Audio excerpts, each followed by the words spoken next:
Traffic हादसात का ना रुकने वाला खूनी खेल जारी।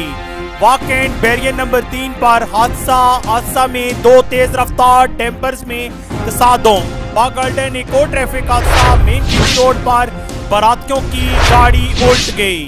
हम आपको आगाह करते चलें कि वाकेंड बैरियर नंबर 3 पर हादसा पेश आया। हादसा में दो तेज रफ्तार डैम्पर्स में तसादुम हुआ, ताहम हादसा में कोई जानी नुकसान ना हुआ। हाईवे पुलिस की मौजूदगी के बावजूद ट्रैफिक घंटों जाम रही और मुतासरा गाड़ी रोड के दरमियान खड़ी रही।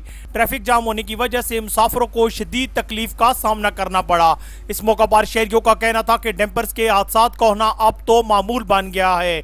आए रोज डैम्पर्स की जद में आने से कई जानों का नुकसान हुआ है। वाघ गार्डन एक और ट्रैफिक हादसा पेश आया, जिसमें जीटी रोड वाघ गार्डन पर बारातियों की गाड़ी उल्ट गई। हादसा तेज रफ्तारी के बायस पेश आया। कार ओवर स्पीड होने के बायस बेकाबू होकर फुटपाथ से टकराने से उल्ट गई।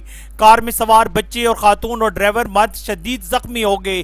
जख्मियों को फौरी तौर पर अस्पताल मुंतकिल किया गया। साथी रिपोर्टर एहसान अली अवान के साथ कैसे दिलावर जदून, शनासा टीवी, हसन अब्दाल। हम रखते हैं आपको इलाके भर की हर खबर से बाखबर। मज़ीद बाखबर रहने के लिए हमारे YouTube चैनल सब्सक्राइब करें। सब्सक्राइब के लिए वीडियो के नीचे लिखे सब्सक्राइब पर क्लिक करें और बेल आइकन दबा दें। शनासा टीवी रखे आपको हर खबर से बाखबर।